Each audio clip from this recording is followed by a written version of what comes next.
It is Q&A time. Q&A time, kids. First question is, what is your favorite quote?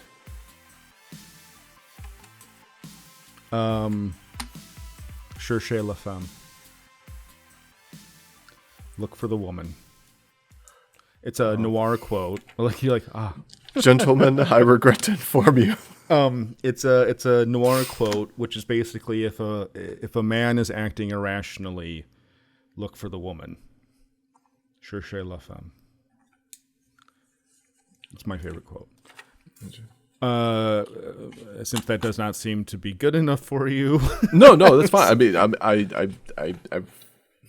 I've never really heard that quote before. You never heard Cherchez la femme? It's a very famous French noir. I mean, if I type in Cherchez la femme, I'm not big on French noir. I thought you were trying to get into noir. Not French. Well, the problem is I have so much stuff on the docket. I don't have the time to enjoy that stuff. It has a Wikipedia article. Well, good for Wikipedia. So it is a cliche Romulan from Warbird. Anyway, sorry. I also like all we can do. Never mind. I'm not going to get into it. It's a song lyric. All we can do is try to have a really good time. No one gets out alive. All we can do is try to have a really good time. It's kind of just life in general. All you can do is try to have a good time, and everything else is out of your control. So, what about you, Alex? What about you? My favorite is use the Force, Harry. Alex can't take anything seriously. I do. I mean, blood in the urine stream, I take that pretty damn seriously. Wait, say that again? I was trying to figure out. I was trying to get blood in the urine stream. I take seriously. pretty seriously. Yeah. I was trying to make, because there isn't it like they're missing a layer to that quote, because there's one. Some of it refers to Star Trek. It's the whole meme itself. Oh, okay. I thought that there was like something about like use the Force, Harry, make it so, or something. I don't know. It's a picture of Patrick Stewart. And I think the quote is attributed to like Gandalf or some shit. Gotcha. Okay, it's the whole thing. Yeah, it's the whole thing. No, okay. What's your favorite serious, thought-provoking quote, Alex? Senpai, take it seriously. Let's see. It's probably some stupid line from Dune or something. Not it is. It probably is. It probably is. There's so many there. You asked me this question. I know. I'm the You're the interviewer. interviewer. Okay. Yeah. All right. I won't put you on the spot. Sometimes I would just read the questions and I never think about what the answer is. I'm just like, do I even have a quote? All right. Well, sorry guys. Now it's just get to know your other host. One of the hosts. This is your life, Brendan. Yeah. Right. Okay. Anyways, question number 2 is, where did you grow up?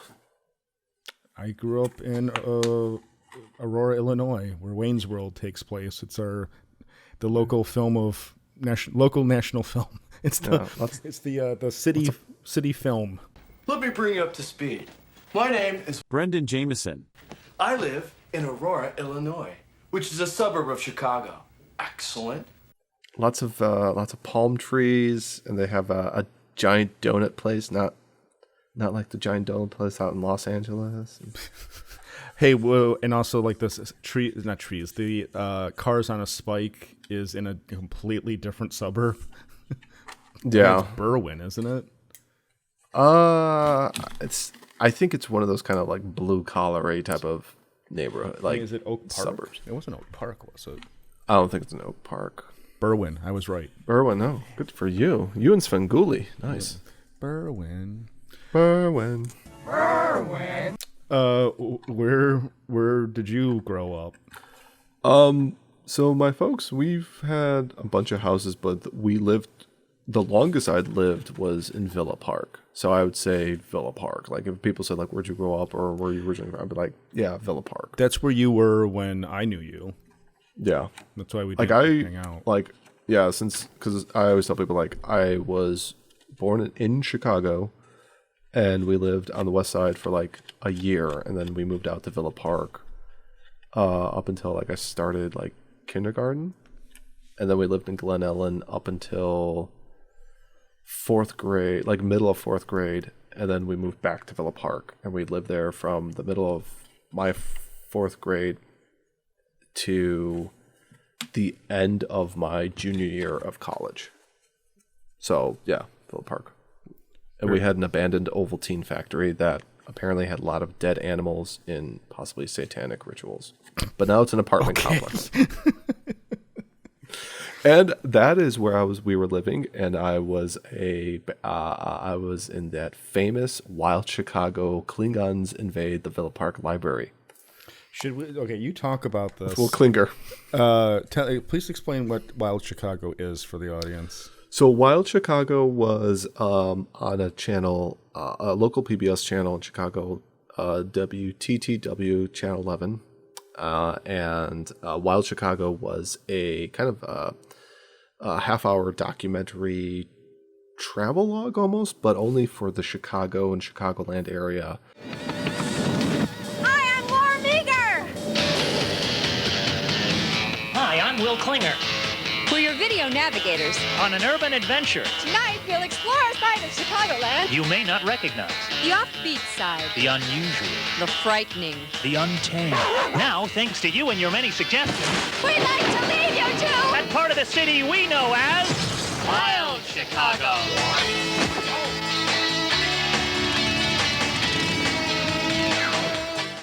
In which originally there was, I forget the original host name was, it was Ben something, who did that for a number of years and then would spin off to his own thing called Ben Loves Chicago. But the most popular, or the best known host of it was Will Klinger. And him and a bunch of other reporters would scour the city for weird, kooky, bizarre, odd things that they would go and kind of travel to film, to show people, interview them. It was a great way of them also just trumping up local popularity and just hype for various things around the Chicagoland area. And one of them back in, I think it was like 93, maybe? 92, 93, something like that, was when they came to the Villa Park Library because they were going to have Klingons show up there, which were basically just people from like a local Star Trek fandom chapter that do the whole Klingon thing. And there was the original Klingons from Kirk and then the Next Generation ones. And there it is, yes. It took me a while to find this because the file name, like, it's not named after Wild Chicago. Wild Chicago, yeah. It just says Villa Park Library, Villa Park, Illinois. Yeah, and Will Klinger went through the whole process and he got the makeup and the outfit and stuff, and it was really cool. The important thing, though, right there, is this shot. Yeah. Now, can anyone spot a certain famous podcast host? A future legend of the future legend genre. Is it that? Yes, that's me. And my brother's to my right. Oh, where? To my right. Oh, a blonde kid. Yeah. Little baby. Yeah, little and then my mom Adrian. my mom is right behind him, and then my dad's sitting behind me, going, I could have been watching the Bears game. Look at, can I do this? I can't do this. Nope, it doesn't do it. Never mind. No, okay. But look at how embarrassed your dad is. He's like staring straight down. Yeah, he was always more of your like mom's like, oh, this is fun, and he's like, oh. Yeah, and this was on the second floor, which was the children's section, and it was a huge floor. It was some of the great books that they had there and stuff. But I know, you're clapping. Oh, okay. So you were Star Trek fans. I love that you were such a nerd, even in '93. You were 10 years old. yeah, it was great. Well, I mean. 93 was when TNG was finishing and DS9 was starting, or was already started for like a year. I don't know if it started in 92 or something like that. There was like a slight overlap each time. But yeah, I mean, it's going back to us talking about, gatekeeping and fandoms and how that used to be. And it's like Rich Evans himself goes and says, I want boring Trek again. Yeah. Because that was what it was. And it's we lament the good old days because a lot of times the good old days was good and better. So, but yeah, that was a little bit of that made up for the first question. I think. Is there a third question? Our third question is, to what degree have you actually controlled the course your life has taken? This is kind of a deep question. This is from December 21st, 22. I don't know, maybe like 50%. I'd say like a good chunk of my life has been deliberate, and then a good chunk has been completely luck or misfortune. And so it all hinges on minor decisions had big consequences usually, and I think that's true of most people. I'd say the same. I think it would be a case of like 50-50 in that sense, but I guess in terms of like have like me controlling my course, I mean, I've always controlled, so I have like 100% of my life has been controlled by me, and then the result of my decisions that I make, or whatever actions I take, that's where it starts going like 50-50. It's like, is this the outcome I wanted? Was it not? Or was it something kind of like a meshing of both? Like, I didn't want this, but what I ended up getting out of it wasn't too bad. So it's too bad. It's kind of like, it's not really flipping a coin really, because that's like a true 50-50. It's more like you're, rolling maybe like a 6-sided dice or something like that, and you've got multiple things and stuff like that. So I think for argument's sake, probably similar to how you. I just like that you went back to 6. Like, you couldn't keep the nerd. I was gonna say D20. Had to go to a 6-figure dice. My whole life I've been rolling a natural 1. Have you no modifiers? Have you played Dungeons and Dragons, like, for real? I played one time. For real. It was the very first time with a group of people, and we pretty much just spent like 2 hours creating our characters and then starting off an adventure. And that was pretty much it, because the problem is that as much as it would be fun to play it, I don't really have anybody to play. I know a girl at work who is in a group, but they play 5th edition, and the older group of guys and gals that have played Dungeons and Dragons don't really care for that because of how very watered down, and they kind of call it like, it's very much like you're just watering it down, and it's just not even like RPG role playing. It's more like you're just playing pretend in a sense, where a lot of people have gone back to older versions like AD&D, like 2nd edition Dungeons and Dragons.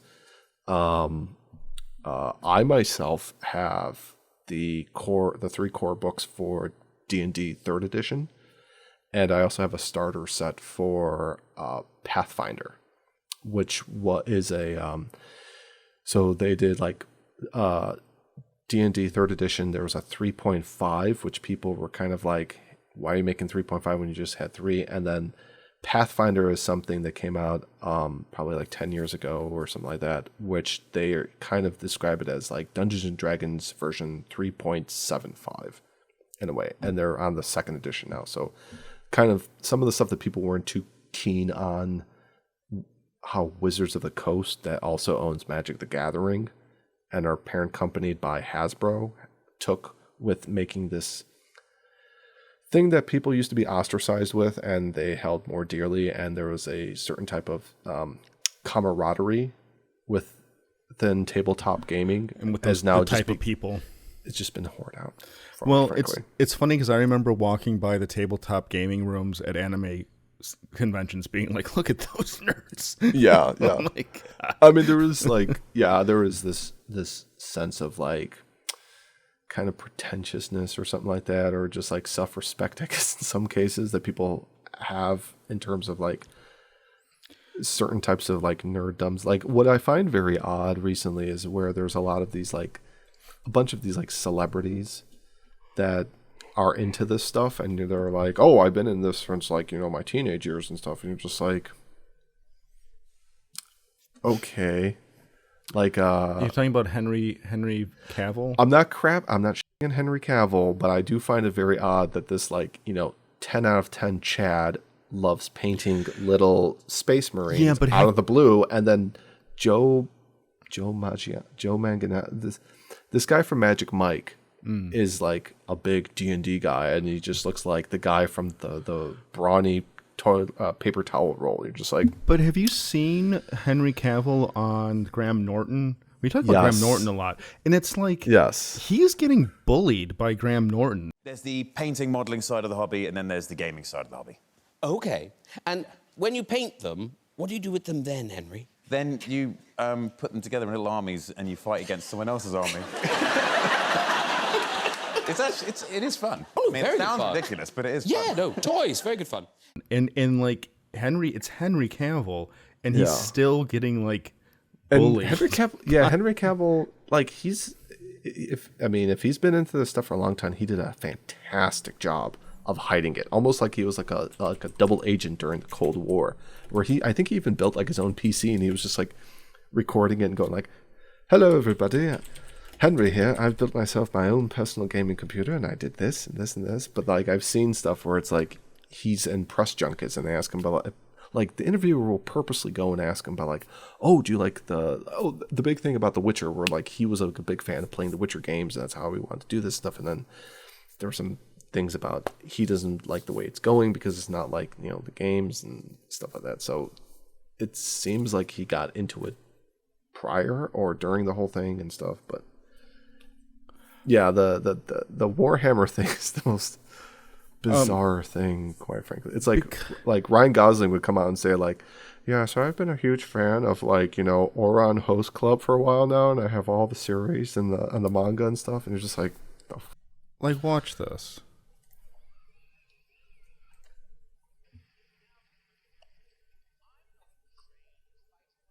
I can't hear anything. Oh yeah, you can't hear anything. Never mind. Yeah, sorry, I'm not going to get into it. But oh my god! Wow, look at that! Look at that screenshot. I don't want to try to hunt for this because he does.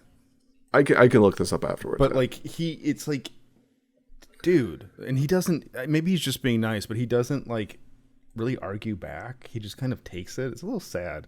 It's like, no, you can be a giant Chad like Henry Cavill, millionaire, incredibly handsome. Alpha Chad, women swooning over you, still get bullied for your weird geeky things. So incidentally, we were talking about the ladies these days. There's a really weird charts that's been showing up recently. Let me show that to you. It's a weird table. A lot of words. It's a lot of words, but it's very interesting to me because I've realized that most of the men know all of the words and know none of the ladies' words. And this is a very interesting study. This is from Springer Link. You can I'll put the actual link to the study. It's very interesting in the description. God, I sound so drunk right now. I'm trying so hard not to sound drunk right now. But the funny thing is, you should eat a couple of cookies that you brought out there. I don't have as many as you do. I have like this is four. it. Like, I have like four. Yeah, I have four like Samoas left. I got this box here, and then I also got the ones that are like the lemonade cookie with like the icing. So what I kind of want to do, you can see this. I have to hide this. Howitzer. I saw Howitzer. I'm a man. I notice things. So the funny thing is, whatever. I'll show it. You can see this. I wonder how many of those I could run past Erica for like the women's side and be like, hey, Erica, what does this word mean? And she'd be like, I don't know. Well, the funny thing for me as a guy is that, so howitzer, we both know. Mm-hmm. Thermistor.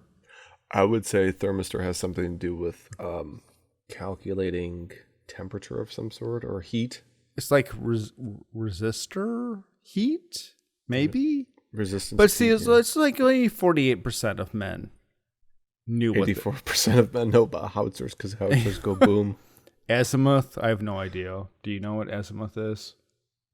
Is it a type of mineral?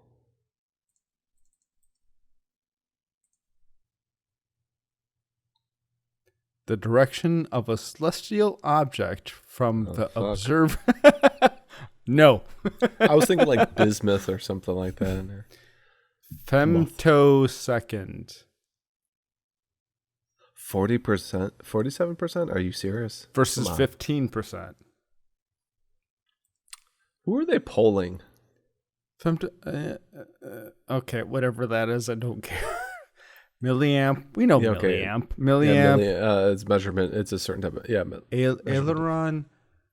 Ailerons are something to do like, with it's stars. aeronautics. Yeah, it's like a star. I think it has to do with wings on an airplane of some sort. Hinge surface. Oh yeah. Look at the brain on Alex. It's not very big, ladies. Servo, DGOS, boson, checksum. Chex Mix? You don't know checksum? No. I'm part of that. What is that? I'm surprised. 42%? Because I think like checksum is like. You're better with words than I am. Well, No. That's not fair. Yeah, you are. Checksum is like a fingerprint for a computer. It's like the digital fingerprint for like a software thing. Oh, like their Windows. So you can check it against its own fingerprint and know what it's. So like when you it's more of like a God damn, I'm so fucking drunk. It's more of like a Linux thing, where you can check Linux against itself and know that it's like I have no idea what that is. Gauss. Can you expand that size or zoom in a bit? Gauss, like Gauss rifle? Yeah. Yeah, they have those in MechWarrior. Like magnetism. Right. Okay. Oh my god, Katana only Katana 47 Katana. What is only happening? Half of women know about katanas. Alex. Shemale. Guilty. I don't know what that is. Neodymium, some sort of mineral. Yakuza. Only 69%. Lads, come on. Teraflop. It's going to cost you a lot. What's a teraflop, Alex? A lot. Yes, I will accept that. It's an answer. It's like computational speeds, calculations achieved, like in gains and stuff like that. Yeah. Strafe, of course. Yeah, of course. It's your A and D buttons. It's your A and D buttons on the keyboard. Parsec. Star Trek stuff, or whatever Han Solo was saying. I'm traveling. The Kessel Run. I'm traveling 100 parsecs. Is that fast? What's faster, a light year or a parsec? What warp level is that? How many parsecs in a warp? A lot. Parsecs are like. That would be the day when Data just turns around and goes, a lot. It's like parsecs are like traveling between stars. It's like 10 times. Is it like a sector? I don't know. Because wasn't like a how star, far? 1 star per... I have crumbs on my crotch. All right. Well, thank you. I feel stupid now. Parsec size? 1.9 mile. Oh. All right. Oh, Wait. it's 3.26 light years? Why didn't they just say 3.26 up there in Google? What is this? Stupid Google. 1 parsec is 2 miles or 3.26 light miles. What the fuck is going on? 0 to 60 parsecs, 3.2 seconds. All right.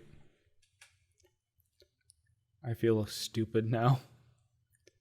I felt smart last episode. Now I feel stupid. How did they know? How did they? Exactly. How did they know that like it's specifically 3.26 light years? They're like, oh, you know what? When you come across 3.26 light years, you should call it a parsec.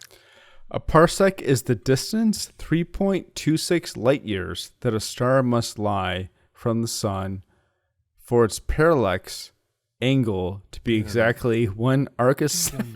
They don't know what they're talking about. They're just making it all up. Alex lost interest halfway through the explanation. No, I'm getting mad at astrophysicists right now. Alex is just like, I'm just going to jerk off instead of listening to this shit. Go to bed. All right, what about the girl side? Let's look at what the ladies. Girl parsec size. Girl parsecs. How many parsecs is Minka's bust size? Alex, the size of the girl parsec is the size of our friend Adam C would like to know. Densha Otoko would like to know what the size is. Because Minka's bust size. No, what was the girl side? Of what? Of the words. Of the size of the black hole? What are you talking about? What was the girl side of the list that they know that we don't know? My list was... No. The one that you brought up there, that table. I don't have. It's the second tab. Oh. Tabby poo. We missed this. Peplum? Peplum? Is it a girl part? I don't know. Do you know? Do you know any of these things? Zoom in. I feel like I'm Magnify. playing like Blade Runner. Chenille. I know about Chenille. You know about Chenille? Frisia. Frisia was the villain in DBZ. Cole is a shopping store. Verbena. Yeah. Oh, no. These are like Verbena's like a spice these are like or a scent. No, these are like sewing things. Taffeta, sateen. Yeah, you're right. You know what? Jacquard. He was the Narn ambassador on Babylon 5. Yeah, this is all like... Well, here's the thing. Well, no, some of this is like shopping, like, okay. Lemon verbena is like a scent. I was looking... Boosh. I don't think a lot of these women know what some of these words are. These are... This is a term for a type of shoe that no one would ever know besides women. I thought they were just like wedge. It would be like they call them just wedge. It's heels. like a loafer. No, see, like, and I was arguing about this with my friend Liz, because she was like, "Oh, that's just a foreign word for something." Like, no. Nordstrom has an entire like thing for these shoes. So it's not just like a foreign word for the shoe. It's what the shoe is called. Espardier. Is that an R? So you can espadrille? Espadrille. Espadrille? Espadrille. See? Hi. It's my son. But those like those type of like wedgie heel things, like chicks and wearing like what a hot chick are wearing we talking about? A hot chick wearing those wedgie heel things there. We're that does it supposed for to be me. talking about. Then they have to wear adult diapers. Densha Otoko. What is this? What are we talking about? Densha. Why am I How looking do we at Zen? What are Zen chlopka. Okay, so Alex, just so you know, my review this week. Alex, My contribution to the. we may have to redo this on Friday. Why is that? Because this might be unusable. What? No. It's fine. It's fine. We're allowed at least one of these per season. Are you free on Friday? Do I have anything else going in my life on Friday? I just like to know if you can like redo a couple of segments. Yeah, I could do that. We may have to redo some of this. Okay, that's fine. Okay. Yeah. Sorry, I don't mean to be like super professional, but it's I actually like care about like this show that we put out because we're drunk as and doing dumb shit. So. No, yeah. I mean, I'm just nothing's going on Friday. Oh, I'm taking Erica to a nice restaurant on Friday. Well, it's in Tuscola.